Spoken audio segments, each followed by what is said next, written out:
So, traditionally around this period, and really starting from now through all of August, really, it's traditionally traditionally a very quiet period in terms of sort of political news and political ongoings.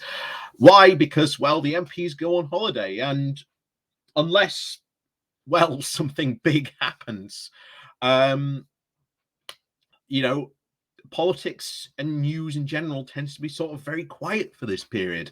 However, not really the case for us this year, because certainly over the next month or so, you are going to see Rishi Sunak and Liz Truss knock seven bells out of each other as they try and scrape and scrabble their way up to the position of being the leader of the Conservative Party and the Prime Minister. So that's certainly going to provide a lot of content for the summer, because trust me, we are going to see some serious blue on blue action, even though both the candidates have said, oh, we're not going to engage in any of this blue on blue action. Meanwhile, almost immediately, Rishi Sunak has attacked Liz Truss on her record in office, and Liz Truss has gone almost after straight away Sunak on his current tax policy. So that may not sound like some proper blue on blue action, but trust me, this contest is going to get very, very dirty. And there's going to be some very underhanded tricks pulled, because Truss is in the lead and Sunak is ultimately going to do whatever he can to try and get ahead of Truss. And of course, Boris no doubt will put his oar in somewhere to try and sort of make sure that Sunak doesn't get in. But the other thing, of course, traditionally about this period as well, is that stuff sometimes was kept quiet or the government wants to sort of sneak out, tends to happen. And that has happened today. And it won't surprise you to know that the bill for Brexit has increased dramatically. And they've done and kept this very, very quiet, because obviously they would say that Brexit has been some sort of success. But it turns out, no. Brexit has jumped. The cost of the bill, the Brexit divorce bill, has now jumped by 10 billion. 10 billion pounds. And the government has quietly admitted this just as they all just happened to go on holiday. What a wonderful time for this to be announced and then not be debated in Parliament. So, yeah. But trust me, of course, this is definitely certainly news that does need to be covered. And trust me, we will be covering all the Truss and Sunak stuff over the summer, so don't you worry. We'll be bringing you all the blue on blue action you can possibly think of this summer. But yeah, so yeah, let's go diving into this. And of course, before we do that, as always, please do remember to hit that like, share, and subscribe button. And of course, down below, there are links to my Patreon page and a one-off link called Buy Me Coffee, where you can, well, buy me coffee. And as always, there is the YouTube subscription button as well, where you get badges, emojis, and you get a super chat, one free super chat a month as well, that you get to use. And of course, there is the YouTube thank you button as well. So, as always, thank you very much to all those people who do support the channel. Even if you do, just click the like and share button. Like I say, it all helps. And of course, on with the show. So over we go to the Independent with their story on this, with the title of "The Brexit Divorce Bill Jumps by 10 billion pounds, the government quietly admits." The Brexit divorce bill, negotiated by Boris Johnson, has increased by nearly 10 billion pounds compared to the official estimate when the UK left the EU, ministers have admitted. The Treasury slipped out an updated government estimate of the financial settlement in a written ministerial statement on Thursday as MPs headed back to their constituencies for a summer recess. The statement from the Chief Secretary to the Treasury, Simon Clarke, says that the bill is now £42.5 billion, which, quote, shows an increase against the original range. When Britain left the EU in January 2020, the Office for Budget Responsibility put the figure at 32.9 billion, meaning that the cost of the financial settlement has soared by nearly 10 billion pounds. Opposition parties say that Boris Johnson's terrible deal was costing taxpayers. In the statement, the minister insisted that figure should be compared to the quote original range of 35 to 95 billion, which would make for a smaller but still substantive increase of around £4 billion.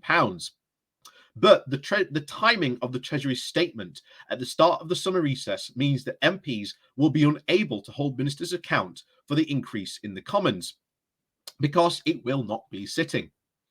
The Treasury says the increase is partly due to the most recent valuations of the UK's obligations under Article 142 of the EU pensions. And of course, the government pledged to pay its share of the EU official pensions as a condition for getting the withdrawal agreement and avoiding a no-deal Brexit. So any Brexiteer, by the way, who is annoyed that this figure has jumped up and has increased, maybe you should get on to Nigel Farage and the rest of the UKIP MEPs and the rest of the Brexit party that were vehemently anti-Brexit and ask them to ditch their pension, because obviously that will be saving the UK money after all, right? They're not going to do it because, the EU for them was a very, very much a gravy train. And that's how Nigel Farage always used it as. It was his gravy train. He didn't even turn up to the votes more half the time. To which, bear in mind, if he had done the same thing as an MP in Parliament, he would have lost his seat by default. But there you go. The increase in the payments is also related to the higher cost of inflation, which has soared to recent levels in recent months. The Treasury also said in the statement that it is not planning to release the further estimates of the bill, even if it increases further, and the actual costs will be buried in department small print. I wonder why.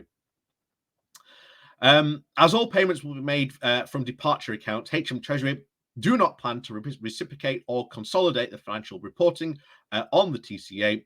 Future editions of the statement, the minister said, nor do we intend to report annually of our revised estimates of liabilities expected under the TCA, because actual costs will, in future years, appear in the department resource and accounts. Leanna Moran, the Liberal Democrats Foreign Affairs spokesperson, said Boris Johnson's terrible deal, backed by Liz Truss and Rishi Sunak, is costing British taxpayers millions of pounds. This is the price of years of Conservative chaos and neglect. Combined with the government's botched trade deals, they are leaving British farmers and businesses wrapped in red tape, unable to compete. The Conservative government must come clean about how much more their bad deal will cost the country in the future. So, yeah, this is the reality. Brexit was always going to cost far more than the initial estimates were. We knew that. Of course, obviously, inflation does play a part in this.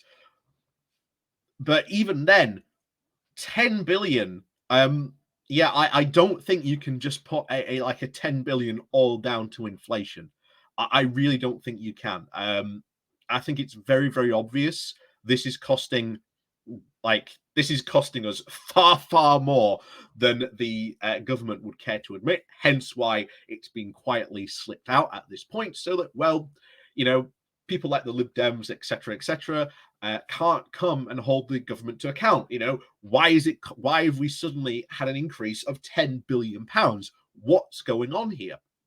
And of course, these questions should be asked. And I would hope at least maybe there is some maybe Conservative watching this who might be at hustings during the summer who might want to put this question maybe to Rishi Sunak or even Liz Truss. After all, they were heavily involved in these negotiations. Definitely worth a question to ask. If again, I doubt my audience, given my sort of political positions, that I have any sort of full-time Conservative members watching my channel, but hey, if you do happen to be a member of the Conservative Party, if you happen to be at the hustings and you do have the ability to ask sort of questions, maybe something you should put to Liz and Rishi.